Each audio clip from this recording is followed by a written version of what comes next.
রায়কে সে বৃদ্ধাঙ্গুলি দেখাচ্ছে এনটিআরসির যে চেয়ারম্যান মফিজুর রহমান, তিনি 4 তারিখ থেকে পলাতক। সে এনটিআরসিতে কোনোদিন অফিস করতে আসতেছে না। এনটিআরসি এর চেয়ারম্যান এত বড় একটা প্রশাসক পদে থেকেও প্রায় 1 মাস 3 দিন ধরে সে অফিসে আসে না। কোন ক্ষমতার বলে সে এখনো চেয়ারম্যান পদে আছে? আসলে এনটিআরসি যে প্রতিষ্ঠান, এনটিআরসি এর কাজ কিন্তু চাকরি দেওয়া নয়।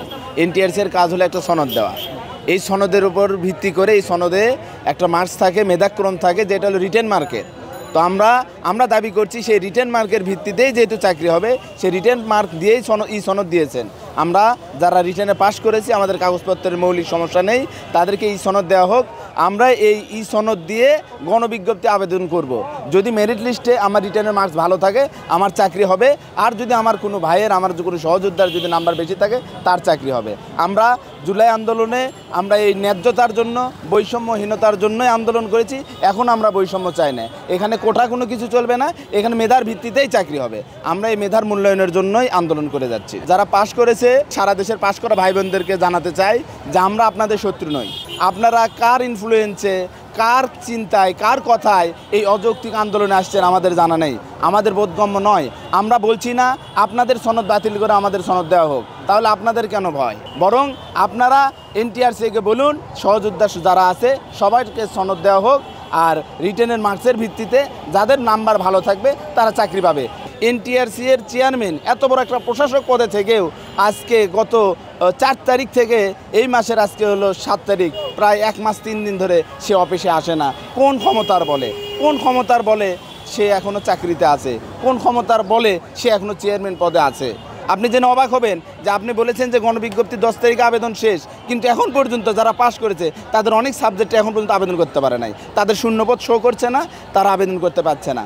তার মানে এত একটা তালমাতাল অবস্থা চলতেছে, এবং কারিগরি ত্রুটির নাম করে আরও 113 জনের কিন্তু নতুন করে রেজাল্ট দেওয়া হয়েছে, এটাও আপনারা জানেন। তাহলে এত টালমাটাল অবস্থা একটা চলছে, সেখানে চেয়ারম্যান 1 মাস 3 দিন যাবৎ অফিস করে না। এটা কোন শক্তির বলে? যদি দাবি আমাদের অযৌক্তিক হতো, হাইকোর্ট কিন্তু আমাদের পক্ষে রায় দিত না।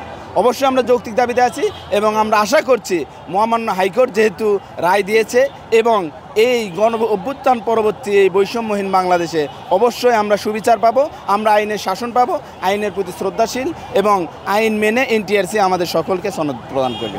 তো আমরা যে হাইকোর্ট থেকে যে রায়টা পেয়েছি, এই রায়ে বলা ছিল যে 3 দিনের মধ্যে আমাদেরকে সনদ প্রদান করতে হবে, যারা আমরা ভাই বঞ্চিত হয়েছি তাদেরকে। কিন্তু এই রায়কে সে বৃদ্ধাঙ্গুলি দেখাচ্ছে এনটিআরসির যে চেয়ারম্যান মফিজুর রহমান, তিনি 4 তারিখ থেকে পলাতক। সে এনটিআরসিতে কোনোদিন অফিস করতে আসতেছে না। তো আমরা আসলে শিক্ষক হিসেবে আমরা লাগাতার অবস্থান কর্মসূচি করে যাচ্ছি, কিন্তু এই জুলাই মাসে আবু সাইদ আমাদের ভাই রক্ত দিয়ে যে বাংলাদেশকে স্বাধীন করলো, এই স্বাধীন বাংলাদেশে যদি আমাদেরকে আবার রক্ত দিতে হয় ন্যায্য অধিকার আদায় করার জন্য, তাহলে আমরা কিন্তু একটু পিছপা হব না। যে আমাদের আবেদন 10 তারিখের মধ্যে 6ষ্ঠ গণবিজ্ঞপ্তি আবেদন শেষ হয়ে যাবে। আমরা চাই দ্রুত আমাদেরকে সনদ দিয়ে আমাদের আবেদনের সময়সীমা বাড়িয়ে দিয়ে আমাদেরকে আবেদন করার জন্য সুযোগ দেওয়া হোক। এজন্য আমরা এনটিআরসি চেয়ারম্যান মহোদয় স্যারের কাছে আকুল আবেদন করব। সে পলাতক কেন? সে আসুক, এনটিআরসি ভবনে বসুক, আমাদের প্রতিনিধির সঙ্গে বসুক। তাকে বারবার বলতেছে সে আসতেছে না, সে কি এমন পাওয়ার বা ক্ষমতা প্রয়োগ করতেছে, আসলে আমি বুঝতে পারতেছি না আমরা।